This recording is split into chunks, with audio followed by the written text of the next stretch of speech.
todos e a todas. Dando continuidade à nossa disciplina, a gente vai resolver a aplicaçãozinha que ficou no nosso último encontro. Qual foi a mesma aplicação? Calcular uma área. De quê? De uma parábola. Mas por que a gente está interessado em calcular áreas? Porque deu vontade de calcular áreas? Não. Porque no nosso primeiro encontro, a gente havia argumentado que para calcularmos, por exemplo, uma pressão, a gente precisa de quê? Para calcularmos um volume, nós precisamos de quê? Então, várias outras aplicações dependem do cálculo de áreas. Tá certo? Então, nós tínhamos deixado para vocês, relembrando,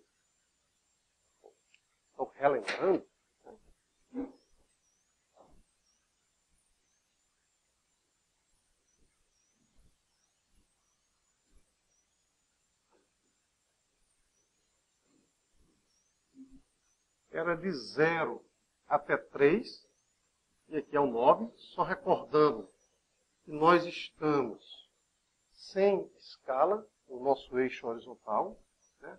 E esta era a nossa função, y 9 menos x ao quadrado. Bom, qual foi a estratégia que até agora a gente utilizou? Lembrando que no primeiro momento, a gente tentou trabalhar com figuras previamente conhecidas. No meu caso, triângulos, retângulos, circunferências, no caso, quartos de circunferência. E a gente começou a delimitar essa nossa área. Os senhores recordam qual é o valor mínimo, qual é o valor máximo que a gente estipulou para isso daqui? O 13, que foi consequência de um triângulo, né? E o retângulo. Aí então a gente sabe que de antemão, esta nossa área, dessa região cachoreada, ela é maior ou igual a 13 e menor ou igual a 27. De novo, como é que a gente chegou no número 13? 13,5? 13,5, obrigado. A gente confeccionou um triângulo de base 3 e altura 9. E depois a gente confeccionou um retângulo de lados 3 e 9. As outras aproximações, via quartos de circunferência, a gente percebia que ou ficava abaixo do 13,5 ou ficávamos acima do 27. Então, é uma margem de erro muito grande que a gente tem. De 13,5 até 27 é uma margem de erro grande. Então, como é que a gente pode refinar? Aí a estratégia que até aqui a gente apresentou foi imaginarmos uma função contínua, embora a gente não tenha dado a definição formal de continuidade, mas a gente deu a ideia do que vinha a ser continuidade. Vocês recordam? Continuidade. Esquece um pouco a matemática. Em língua portuguesa, o que vocês entendem por algo contínuo? Algo sem fim. Algo sem quebra. Né? E sem fim é muito mais. Algo sem quebra, pelo menos em um determinado instante. Então, se nós imaginarmos um intervalo AB, no primeiro momento, uma função completamente acima do eixo do x, e aqui limitada no nosso primeiro quadrante. O fato da continuidade, por enquanto, para a gente, serve com o único objetivo de dizer que, para cada valor indicado no nosso domínio, nós temos a função aplicada nele. Traduzindo, dado A, nós temos a função f aplicada em A. Dado o valor B, nós temos a função f aplicada no valor B. E dado qualquer outro valor no intervalo, existe a função aplicada nele. Está claro até aqui? Por enquanto, é a ideia intuitiva. É a ideia intuitiva. Bom, aí a gente falou de um método que usava trapézios. Então, se é um método que usa trapézios, como é o nome do método? Em que consiste o método dos trapézios?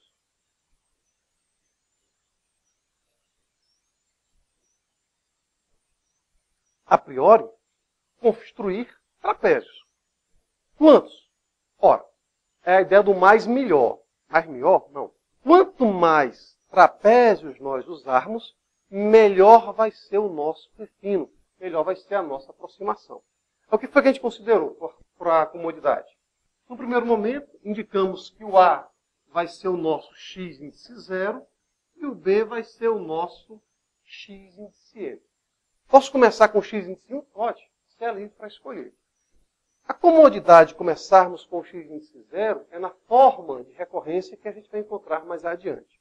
Então, a primeira coisa que a gente fez foi dividir em n partes iguais. Atenção a esse detalhe. Não sou obrigado a dividir em n partes iguais. Mas para esse método, e o método que a gente vai apresentar na aula de hoje, refino, a gente vai sempre dividir em partes iguais. Mais adiante, é que a gente vai ver que não precisam ser necessariamente partes iguais. Então, ΔX, que é o tamanho de cada uma destas partes, será B menos A sobre N. Está claro isso? O tamanho de cada uma dessas partes é o maior valor do intervalo menos o menor valor do intervalo dividido pela quantidade de intervalo. Quando a gente fez isso, a gente observou o seguinte. Partindo de x0, caminhando ΔX, chegamos em x1. Partindo de x1, caminhando ΔX, chegamos em x2. Ou seja, x2 é x0 mais 2 ΔX. Se eu caminhar mais um ΔX, x3 é x0 mais 3 ΔX. Então a gente depois observou que o x índice i, para ir variando de 0 até n, né, vai ser o quê? X índice 0 mais i que multiplica ΔX. Alguma dúvida nisso? Não. Né? Então, por fim, nós chegamos na seguinte expressão para a nossa área aproximada. Ora, vamos supor que nós tenhamos x1, x2, segue ideia. Então, dado x1, existe o f de x1. Dado x2, existe o f de x2 e assim sucessivamente. Ora, como estamos usando trapézios, a área da primeira região vai ser a medida da base menor, nesse caso f de x0, mais a medida da base maior, f de x1, vezes a altura. E quem é a altura? Δx sobre 2. Mas eu posso ter uma função decrescente. Não é problema. Se a função for decrescente, ficaríamos com f de x1 mais f de x0. Mas, gente, os números gozam da propriedade comutativa. Isto é, a mais b igual a b mais a. Então, independentemente de ser um intervalo onde a função cresça ou decresça, eu vou sempre ter essa soma, f de x0 com f de x1, para o primeiro intervalo. Está claro isso? Então fica f de x0 mais f de x1 vezes Δx sobre 2. Segundo intervalo, f de x1 mais f de x2, tudo isso vezes Δx sobre 2.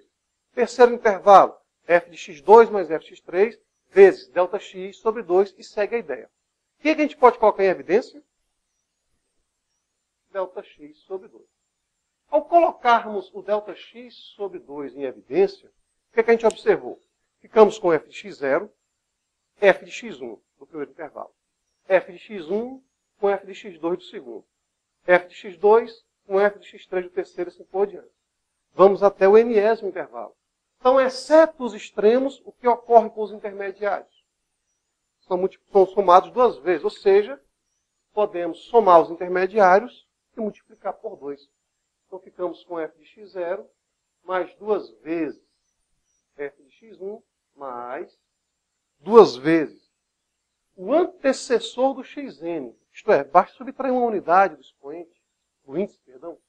Então, duas vezes f de xn menos 1 mais o f de xn. Está claro isso? Então, esse aqui é o chamado método de trapézio. Então, de novo, quanto maior a quantidade do n, melhor. Essa formulazinha, com base nessas informações, a gente pode usar até o Excel para resolver. Só que como a gente está interessado, no primeiro momento, mais com o raciocínio, Então, a gente vai trabalhar a priori com n pequeno. N igual a 4 ou n igual a 5. Ok? Vou escrever, por favor. Formando, né? Vimos como usar o método dos trapézios. Então, qual é a primeira coisa a fazer? Escolher melhor meu PC, né? Escolher um valor para n. De novo, quanto maior for o n, melhor para a gente. Mas como a gente está fazendo as contas na mão, vamos escolher o n igual a 4. Pode ser? Pode. Independentemente da escolha do n que eu fizer, eu sei que eu vou encontrar um valor entre 13,5 e 27. E se não encontrar? Poxa, se não encontrar, das duas, uma.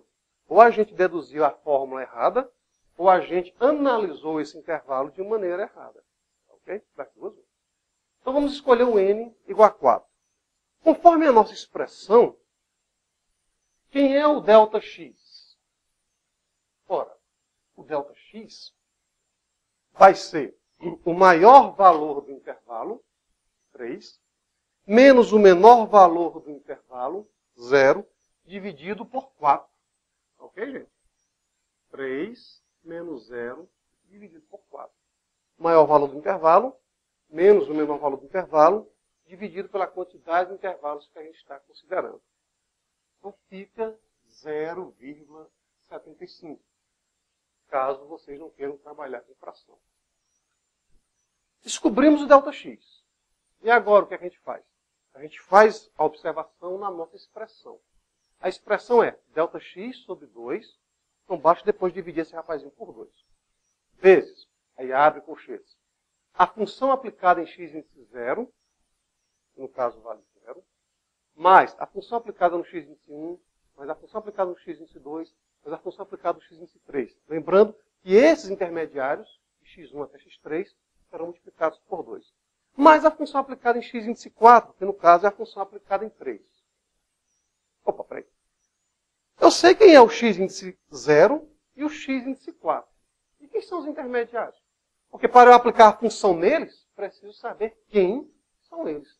Então a gente agora vai determinar os x intermediários. Então, exceto x0 e exceto x4, que eu já sei de antemão que são respectivamente 0 e 3, lembrando, por que x índice 4? Porque estamos escolhendo o n igual a 4. Então vamos agora encontrar os nossos intermediários. x1, x2 e x3.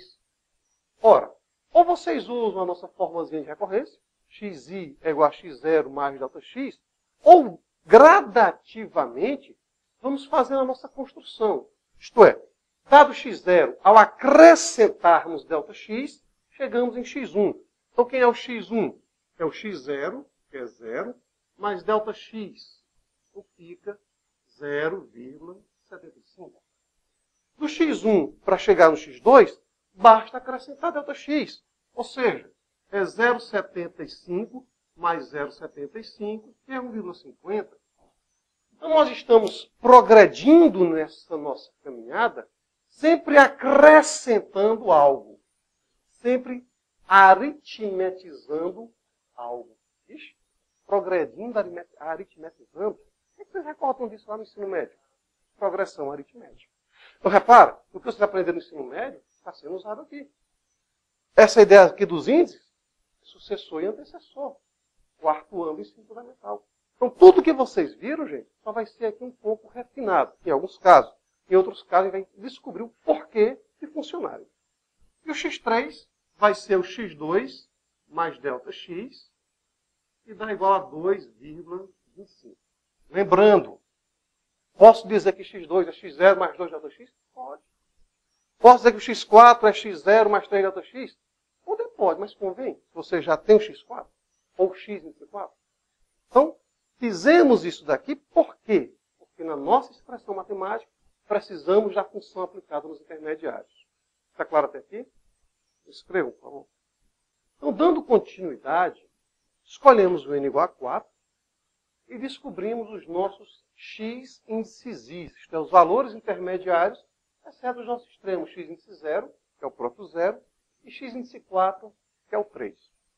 Ora, por que a gente precisou desses valores intermediários? Porque Porque na formulazinha nós precisamos da função aplicada neles. Por isso que a gente precisou calculá-los. Está claro até aqui?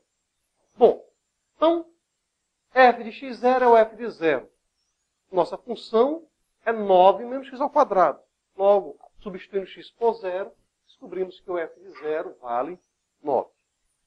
E pelo gráfico, gente, eu já posso garantir para vocês que o f de 3 é igual a 0. Pelo gráfico? Não. Pela construção do gráfico que a gente fez no encontro passado, a gente verificou que o 3 é uma raiz da função. Ora, o que significa ser raiz da função? Ela zera a função. Então, tenham também um pouco de bom senso. No momento que você sabe que o fulano é raiz da função, aplicou a função nesse fulano, não zerou, então algum procedimento deve ter sido feito de maneira equivocada. Tá certo? E no nosso caso aqui, a gente ficou delimitado de 0 até 3. Mas a gente vai começar a estender para funções onde eu possa ter regiões acima e abaixo do eixo x. Se eu vou ter regiões acima e abaixo do eixo x, vai ter um momento que eu vou passar pela minha raiz. Então, se de repente um dos meus xis é raiz, e ao substituir na função não zerar, então eu estou fazendo algum procedimento errado. Está claro isso? Bom, vamos em frente. Os intermediários, quando é que valem? Vou colocar de outra cor. É só para lembrar que os intermediários, depois de somados, devem ser o quê? Multiplicados por 2. Então, quanto é que vale os f de 0,75? Vai ser 9 menos... Bom, 0,75 é 3 quartos. 3 quartos fica 9/16. 16 vezes 9, 144, menos 9. Né? Então, dá... A conta de cabeça não está muito boa, não. 8,44 aproximadamente. Obrigado. E outro dia eu vou fazer as contas rapidinho, mas hoje não está muito bem, gente. F de 1,5. Detalhe. Deu 8,44 exato? Não. Então reparem que até nas casas decimais que a gente está usando, a gente já está trabalhando com uma margem de erro. Ok? E o F de 2,25 dá quanto? 2,94. Obrigado. Ora, o que é que nos fornece a nossa área? A nossa área, ela é aproximadamente ΔX sobre 2. Quanto é que vale o ΔX? 0,75. 0,75 sobre 2. Atenção a isso. Porque tem gente que faz todos os cálculos, faz tudo isso aqui, mas se esquece desse detalhe. Qual? Multiplicar por ΔX e depois dividir por 2. Certo? Isso daqui faz parte da essência da nossa construção. O efeito é a metade da nossa altura de cada trapézio. Está claro isso, gente?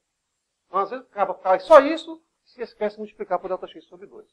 Bom, então eu vou ter 9 mais 0, que é a função aplicada aos intermediários. E quanto é que dá? Aplicada aos extremos. E a função aplicada aos intermediários, vocês vão multiplicar por 2. Traduzindo, some esse pessoal e depois multiplique por 2. Dá quanto?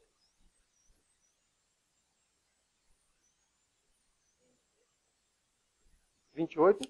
Ah, obrigado. 38,26. 38,26 com 9 dá 47,26. O que vocês fazem? Multiplicam com 0,75 e dividem por 2. Dá quanto? 17,72. Obrigado. O colega aqui fez para o n igual a 5 e ele encontrou 17,88. Se eu fizer o n igual a 6, oi? 32? Vou fazer uma coisa que não é didática. Certo? Praticamente, para que serve apagador? Eu estou naqueles dias, então a distância tão grande. Bom, brincadeiras à parte, o que a gente observou?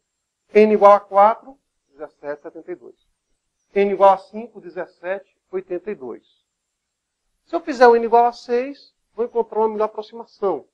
Mas eu garanto para vocês que vai ficar 17,9. Por quê? Porque a gente vai ver em aulas futuras que o valor exato desta área é 18. Certo? Então, quanto maior for o n que você utilizar aqui, não vai exceder 18. Vai ficar sempre próximo de 18. Então, a gente repara que para n igual a 4 ou para n igual a 5, tivemos, neste caso, uma boa aproximação. Certo? Repare que estamos com menos de 10% de margem de erro. Ok, gente? Então, nós temos uma boa aproximação. Perguntas? Sim.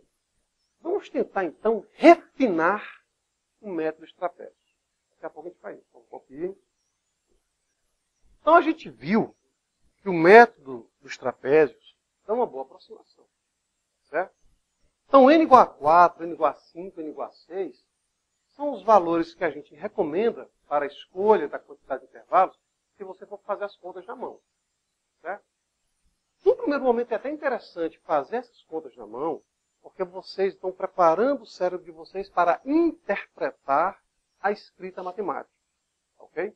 Se alguém tiver dificuldade em entender a nossa escrita matemática, é uma das grandes dificuldades da matemática é a matemática. É a língua portuguesa, é a nossa língua materna. Então, interpretar é o primeiro grande desafio da matemática. Se estiver interpretando certo, tranquilo. Bom, a gente vai agora refinar o método dos trapézios. As reticências que aqui aparecem significam dizer que eu vou ainda considerar que foi feito no método dos trapézios. Que a gente imaginou uma função contínua, uma função completamente acima do eixo do x. E estamos nos limitando ao primeiro quadrante. Ok? Então, eu vou fazer, por enquanto, esse refino só para o primeiro quadrante da nossa função. Está claro até aqui? Então, é isso que está significando esses três pontinhos. Bom, compreendendo esse refino para o primeiro quadrante, é que a gente vai gradativamente colocar o segundo, terceiro, enfim, trabalhar com qualquer quadrante. Ok? Bom, refinando o método dos trapézios. No método dos trapézios, a gente usava o quê? No método dos trapézios, a gente usava o quê? Ah, sim, usava trapézios. Só que a gente já fez aqui algumas figurazinhas, né?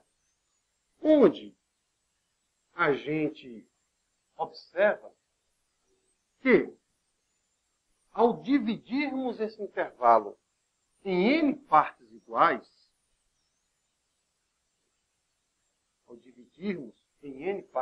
ué, por que eu vou dividir em n partes iguais? Estou ainda atrelado ao método de trapézios. Então, primeiro, quem é o ΔX? ΔX é o tamanho de cada um dos intervalos.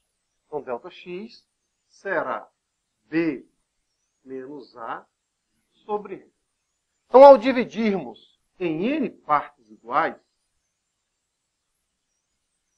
vocês estão notando que a gente primeiro argumenta para depois construir a figura, e não o contrário. E, de novo, figura não é essencial. Ela pode facilitar, mas ela não é essencial. A essência é o argumento. Ok? Então, quando a gente constrói, imaginando que o A é o x índice 0 e o nosso B é o x índice n, a gente descobriu que cada x índice i é dado por quem? x0, ou x índice 0, mais i vezes ΔX. É a mesma coisa no método dos trapézios? É, gente. Eu estou refinando o método dos trapézios. Então, eu estou usando as ideias lá do método dos trapézios. A diferença vai ser agora o seguinte. Vou pegar aqui um dado intervalo e vou ampliar essa nossa figura. Vocês podem ver lá no nosso material de apoio os efeitos especiais. Certo? Por enquanto, aqui são os defeitos especiais.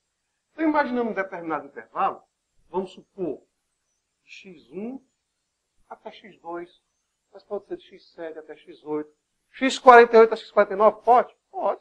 Se imaginar o n maior que 49, tudo pode, mas nem tudo convém. Tá bom? Então, dado x1, vamos supor que nesse nosso intervalo, né, nossa região seja mais ou menos essa. Então, dado x1, pela continuidade da função, existe o f de x1.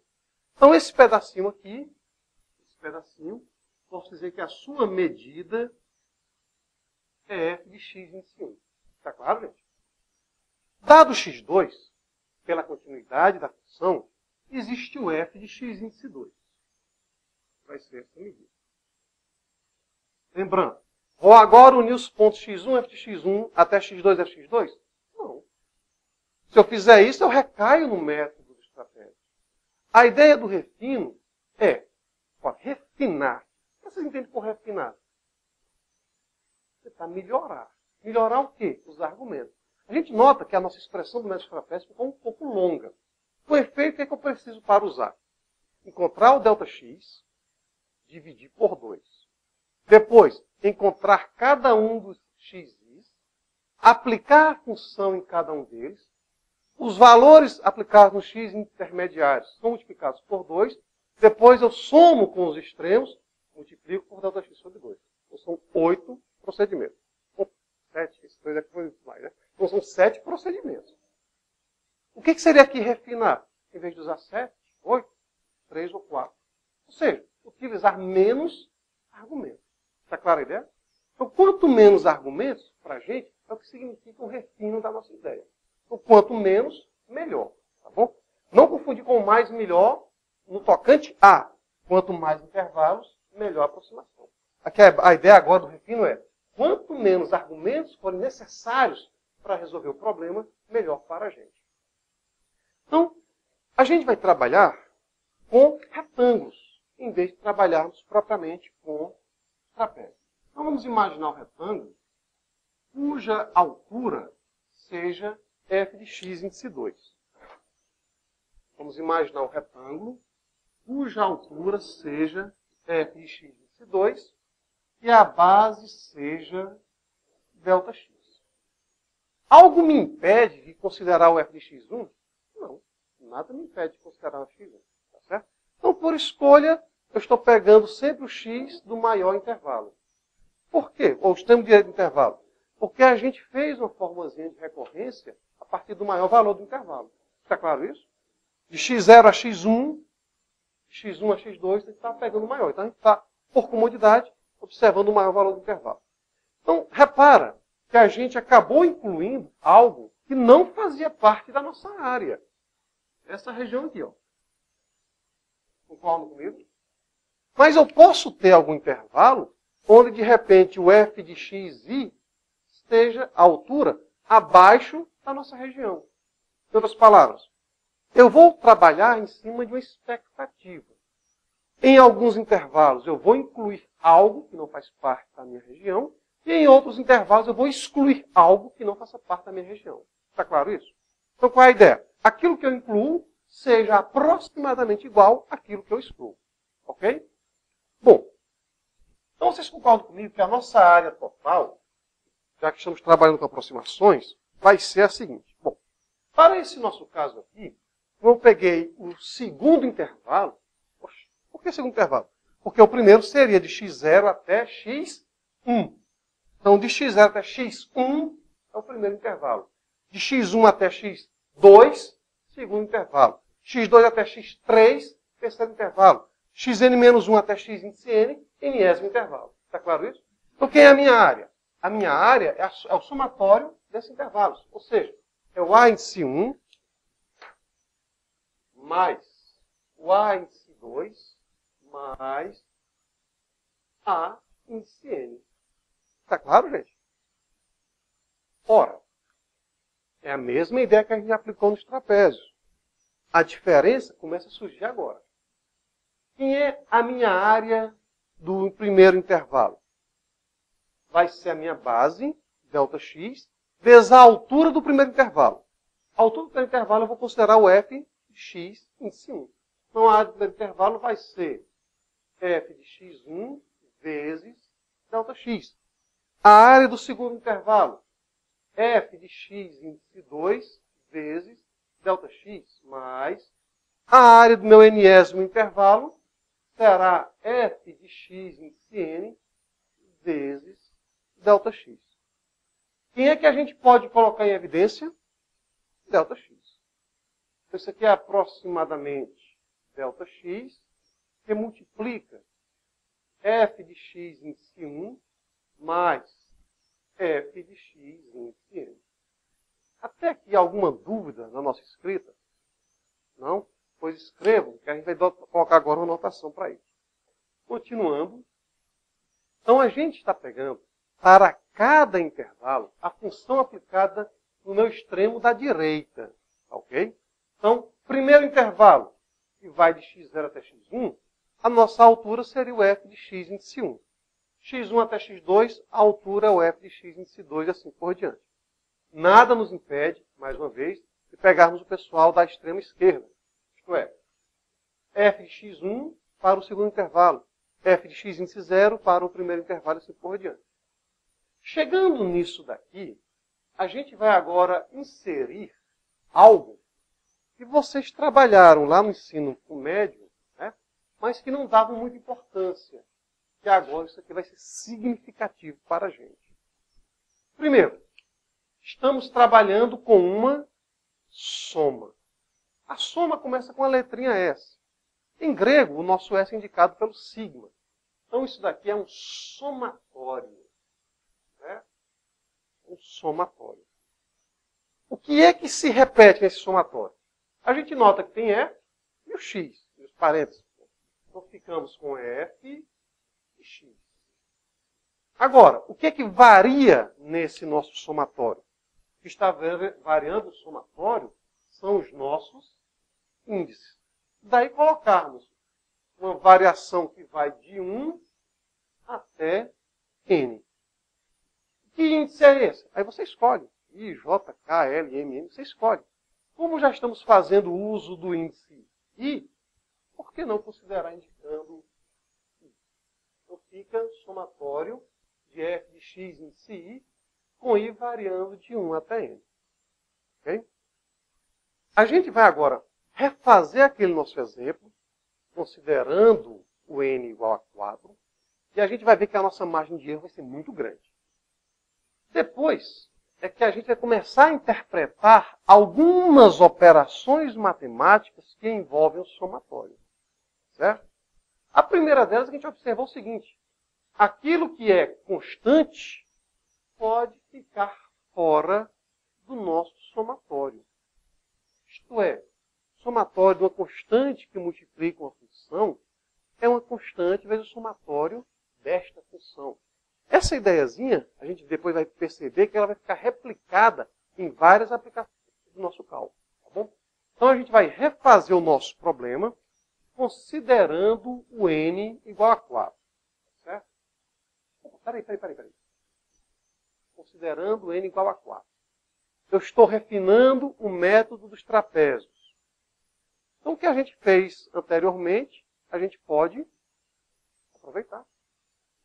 Então, vou precisar do x índice 0? Não. Vamos só recordar quem era x1, quem era x2, quem era x3, quem era x4.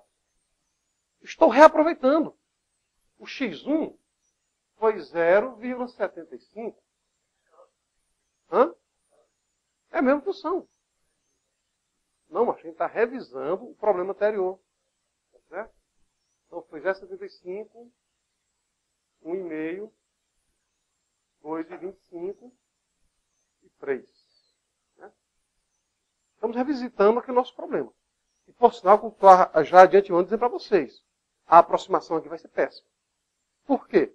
Porque a vantagem dessa estratégia é valor muito alto para o N. Tá bom? Aí a gente descobriu que se os x índices são estes, quem é cada função aplicada em cada um desses? Ou seja, quem é o f de x1, quem é o f de x índice 2, o f de x índice 3 e o f de x índice 4. Eu garanto que é zero por causa do gráfico. Né? x3 deu quanto? Vocês anotaram? 3,94. X índice 2 e o x índice 1. Ora, o que a gente vai fazer? Somar os intermediários e multiplicar por 2? Não. O nosso método diz simplesmente o seguinte: calcule esta soma e o resultado multiplique por ΔX. Lembrando que nesse nosso caso, ΔX ele vale 0,75. Então, para aquele mesmo problema, usando o N igual a 4, a gente vai perceber que a nossa aproximação vai ser muito grotesca. De novo, o nosso foco está nessa palavra. Refinar. Melhorar. Ok? Então, fazendo as contas, Quanto é que dá a nossa área nesse caso, gente? Lembrando que basta somar esses valores e o resultado final multiplicar por 0,75. Isso aqui dá.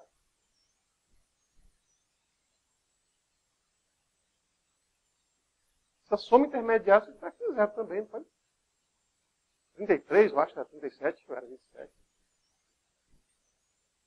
Então deu quanto? 14,3. Repara, o nosso valor, que a gente já argumentou, ele vai ser 18, o valor exato. Só que o método de trapézios, para o n igual a 4, foi bem melhor. Deu 17,7 aproximadamente. Tá certo? Então, para pequenos valores de n, isso daqui não é recomendado. A ideia que a gente vai começar a aplicar a partir de agora é que, quanto maior for o meu n, melhor. Como a gente está entrando na notação somatório, vamos agora argumentar para vocês algumas propriedades atreladas ao somatório. Percebeu que para o n igual a 4, esse método de refino deu muito ruim. Deu mais de 20% de margem de erro. Só que ele está argumentando para vocês que o método só é vantajoso para o n muito grande. Bom, a gente entrou numa expressão do somatório. Vamos ver então, falarmos agora, sobre algumas propriedades do somatório. Se são algumas propriedades, é claro que todas não estão aqui. Tá certo? Então a primeira das propriedades é a seguinte. O somatório de uma constante. Quem ela é? Então, nesse nosso caso, C representa uma constante.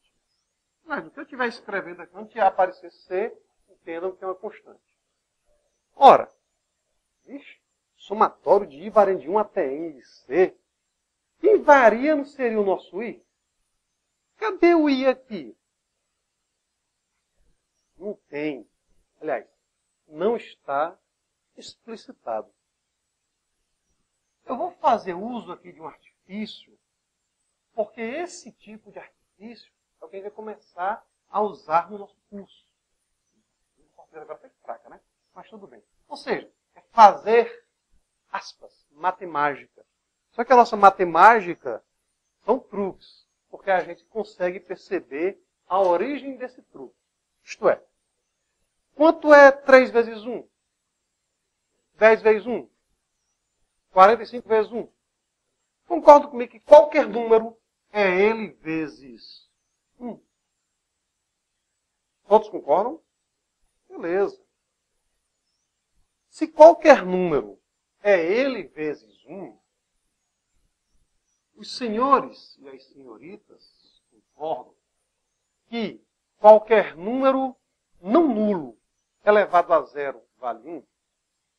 Qualquer número não nulo elevado a zero vale 1. Então, esse meu 1, eu posso imaginá-lo como sendo I elevado a zero. Pelo amor de Deus. Estamos falando de variável complexa? Não, eu não confundi esse I do índice com o I da unidade imaginária, não. Ok? Em álgebra linear, vocês vão pegar o I como sendo unidade imaginária. Aqui é só índice. Ok? Bom, então como é que fica? Qual é a ideia de somatório? Até aqui alguma dúvida? A ideia de somatório é simplesmente trocar I pelo nosso valor. Então vai ficar C vezes 1 elevado a zero, que é trocando I por 1, mais C vezes 2 elevado a zero, porque eu estou trocando o I por 2, mais, segue-se ideia, mais C vezes N elevado a zero. De novo, entendendo o significado somatório. Somatório de I, vamos supor que fosse o N5. Então seria essa expressão para I aplicada em 1, mais essa expressão para I aplicada em 2, mais essa expressão para I aplicada em 3, até chegar em essa expressão aplicada em 5. Então, cada uma delas, estamos simplesmente trocando I na ordem que aparece. 1, 2, 3, até chegar no N. Está claro isso? Mas espera aí. Quanto é que vale 1 elevado a zero? 2 elevado a zero? N elevado a zero? Então, quantas vezes está aparecendo o C? N vezes. Então, isso aqui passa a ser C vezes N. Certo? Então, o somatório de uma constante, claro, o somatório variando de 1 até N dessa constante, é a constante vezes N. Isto é a quantidade de termos que aparece. Ok? Então, C vezes N. Está claro isso daí? Então, temos essa primeira regrazinha. Vamos fornecer mais outras duas regras, que são chamadas regras operacionais. Por que regras operacionais? Porque a gente vai fazer a operação dessas regras independentemente do tipo de função. Ok? Porque existem regras para um tipo específico de função. Como é o caso da minha função ser simplesmente I. Como é o caso da minha função ser I ao quadrado. Como é o caso da função ser o seno, cosseno, exponencial. Só que essas aí a gente não vai fazer nessa nossa primeira parte. Para essas outras, trigonométricas, exponenciais, logaritmos, a gente vai utilizar outras técnicas, outras estratégias. Ok?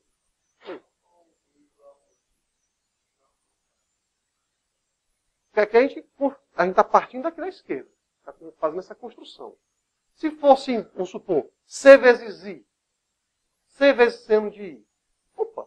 Se eu tiver uma constante vezes uma função qualquer, eu caio nisso. Aí como é que eu procedo? Vamos lá.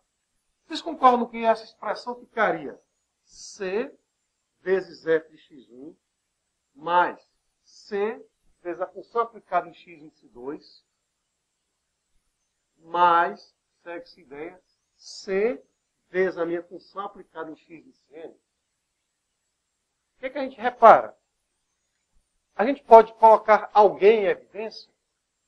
Se você trocar o C por ΔX, lembra alguém? Lembra. Né? Então a gente pode colocar a nossa constantezinha C em evidência. Então isso aqui é C que multiplica f de x índice 1 mais até a minha função aplicada no x índice n. Mas, gente, f de x índice 1 mais f de x índice n foi justamente o que motivou essa nossa escrita do somatório. Essa expressãozinha nada mais é do que quem? Somatório. Por que somatório? Porque eu estou com a soma. Somatório. Repara que f aplicado em x sempre se repete. O que é que está variando? O que se encontram variando são os nossos índices, que a gente optou por chamá-los de i. E o i está variando de onde até onde? De 1 até n. Ou seja, essa propriedade permite-me dizer o seguinte: qualquer que seja a função que esteja multiplicada por uma constante, eu posso colocar a constante para fora, ou seja, posso colocar a constante em evidência e calcular o somatório normalmente. Então, vamos supor que fosse o somatório de 2i. Então, vai ser 2 vezes o somatório de i. E quem é o somatório de i? É o que a gente vai deduzir. Se fosse o somatório de 3 vezes o seno de i, é a mesma coisa que 3 vezes o somatório do seno. E quem é o somatório do seno? A gente faz aqui. Não agora. Porque nosso curso é um curso de matemática mais aplicada. Tá certo? Então, a gente vai ver que tem estratégias para fugirmos disso daqui. Daí esse método que estamos chamando de método de refino. Porque eu vou refinar as minhas argumentações. Nós vamos refinar as nossas ideias. Opa! Só que está falando simplesmente em relação a uma única função. E se eu tiver duas funções? Por exemplo, se a minha função for exponencial, 2 elevado a x, por exemplo, vezes o seno. Se for 2 elevado a x mais o seno. Traduzindo, será que o somatório de uma soma é a soma dos somatórios? Será que o somatório de um produto é o produto dos somatórios? Então eu vou deduzir que o somatório de uma soma, de fato, é a soma dos somatórios.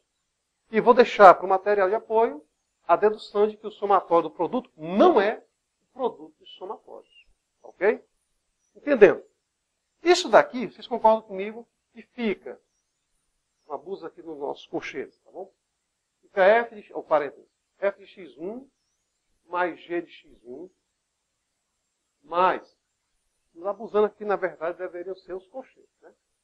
F de x2 mais g de x2 mais, vai, mais f de xn mais g de xn.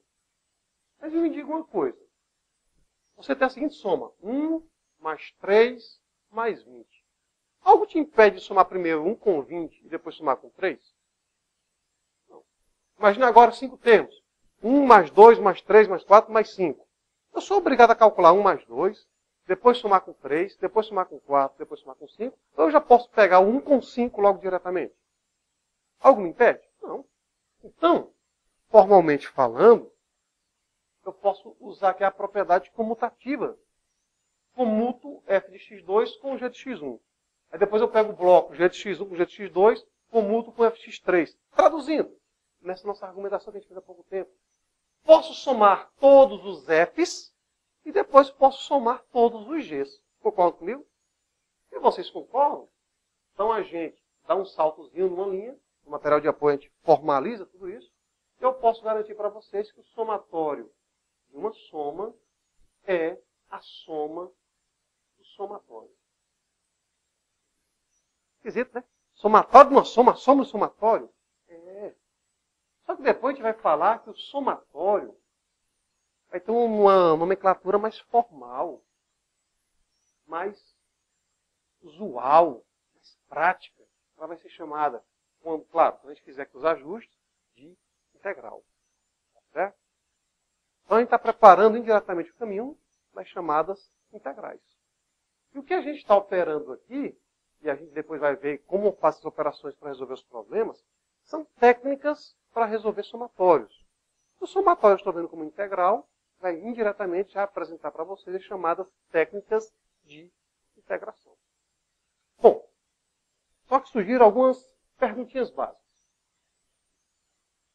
Na propriedade 2 e na propriedade 3, a gente trabalhou com a função seno geral. E se eu tiver uma função específica, como, por exemplo, i ao quadrado, 2 elevado a i, seno de i, como é que eu calculo esse somatório? Por estarmos na parte inicial do nosso curso, na parte introdutória, a gente vai deduzir apenas essas duas e vai fazer uso dessas duas quando a gente for calcular novamente aquela nossa areazinha no primeiro quadrante, abaixo, né, da função 9 menos x ao quadrado. Ok? Você vai novamente fazer aqueles cálculos, só que utilizando o método refinado. A gente fez o cálculo supondo n igual a 4. Mas, de novo, nossa argumentação básica é: quanto maior for o n, melhor a aproximação. Então a gente vai depois fazer esse n muito grande. Mais precisamente, vamos, para efeito de introdução do cálculo de limites, supor o n extremamente grande. Ou seja, um valor muito grande. Quanto maior você queira. Certo? Então, quanto você imaginar, melhor. Opa, no campo das ideias a gente pode. De novo, imagine um valor grande. Não, valor. Infinito é uma expressão. 100. Você pode imaginar que 100 elevado a 100. Concorda com que é grande? Aí depois você pode imaginar 100 elevado a 100 elevado a 100. Então a gente pode, no campo das ideias, imaginar o n muito grande. Você já imaginou fazer essas continhas na mão? Aí é onde vai entrar a nossa simbologia matemática. Bom, somatório de i variando de 1 até n. Isso aqui vai ficar 1, trocando o i por 1, mais, para o i igual a 2, fica 2. Para i igual a 3, fica 3, mais n. Isso aí é o que, gente? É uma progressão aritmética. Então, é a soma dos n primeiros termos de uma progressão aritmética de primeiro termo 1, último termo n e razão 1. Então, fica A1 mais AN vezes n, que é a quantidade de termos, dividido por 2. Certo? Então, usando a progressão aritmética. Se vocês recordarem, o professor de vocês lá no ensino médio deve ter dito que a maneira de encontrar a dedução disso daqui é que um professor na época estava a fim de ler um jornal, né? Aí pediu para os alunos calcular a soma de 1 até 100. Um tinha na torre de 8, 9 anos. Aí um rapazinho lá, em menos de 5 minutos, deu o resultado. E qual foi a ideia? A ideia básica era, estou somando de 1 até 100, 1 mais 100 dá quanto? Tira os extremos. 2 mais 99, tira os extremos. 3 mais 98. Então, se você fosse somando e tirando os extremos, sempre dava 101. Como eu tinha 100 termos, eu estou sempre pegando pares, daí a ideia de dividir por 2. Certo? Ou seja, é a quantidade de termos dividido por 2, vezes a soma dos extremos. Então, isso aqui foi o que originou a formulazinha da PA e várias outras. Como já estamos no nosso tempo se esgotando, eu vou só argumentar como a gente vai deduzir essa fórmula. Temos tentativas e erros. Esse tipo de número, né, são os números quadráticos. 1, 4, 9, 16 e assim por diante. Dentro das subsequências que são construídas, só lembrando, isso daqui é o quê? É 1, mais 4, mais 9, mais 16, mais... E aí vai. Se a gente reparar bem, a maneira de construirmos a solução desse problema é, de 1 para o 4, qual foi a variação? 3. De 4 para 9, qual foi a variação? 5. De 9 para 16, qual foi a variação? O que é que vocês observam? Aliás, isso aqui a gente brinca muito com crianças cegas, né? Usando o chamado geoplano, que a gente justifica o porquê desses números de fato serem chamados números quadrados. Bom, voltando para cá. 3, 5, 7, 9, 11, 13, é o quê? É uma PA. Só que a PA está dentro dessa nossa sequência. Então, a diferença básica de um curso de matemática, da matemática, para esse curso de matemática e engenharia, é que a gente vai usar o resultado. O pessoal da matemática descobre isso daqui, o pessoal da matemática manipula isso daqui. Então, a fórmula é essa. N. Opa, peraí. Para a gente ter uma ideia. Eu tenho uma PA, não é isso? Uma PA. Opa. Concorda comigo que apareceu essa expressãozinha aqui da PA? Pelo menos se fosse variação, uma variação de termo a termo, a ideia básica é essa. Estou sempre pegando o primeiro termo, segundo termo, terceiro termo. O meu problema, gente, que não é só problema meu, que a gente tem que trabalhar com isso daqui, é que eu estou tendo uma variação com o pessoal da progressão aritmética. Como esse pessoal aqui que está variando são sempre os números ímpares, não vai aparecer isso daqui. Então a gente vai provar, via indução finita, claro, você tem que relembrar o que é indução finita, que o somatório de I ao quadrado é isso. N vezes N mais 1 vezes 2N mais 1 sobre 6. Um pouquinho sobre 6.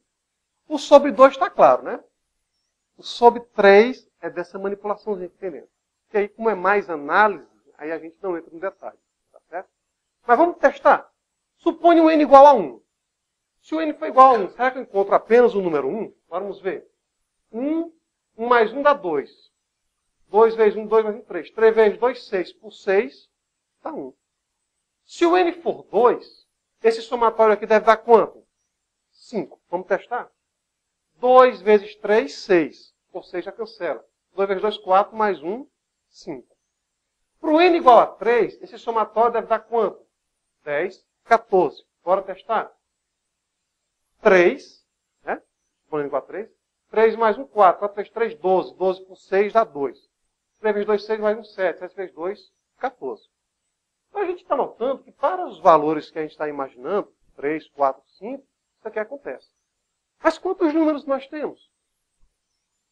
Infinito. Oba! Vamos testar tudinho? A gente morre e ainda continua aqui para testar. Então a ideia básica é, existe um princípio que vai garantir que essa fórmula está certa. O interessante, e aí é onde está a diferença entre a matemática para a engenharia e a matemática para as exatas. Que aqui, a gente, na matemática e na física, descobre a fórmula. Aqui vocês vão fazer uso da fórmula. Tá claro? Então, por hoje a gente chega. Lembrando, como é que vai ser a estratégia do próximo encontro? Eu já vou usar esse resultado para calcular a nossa área. Já vou usar o resultado. Depois aqui a gente vai provar o resultado. Ok?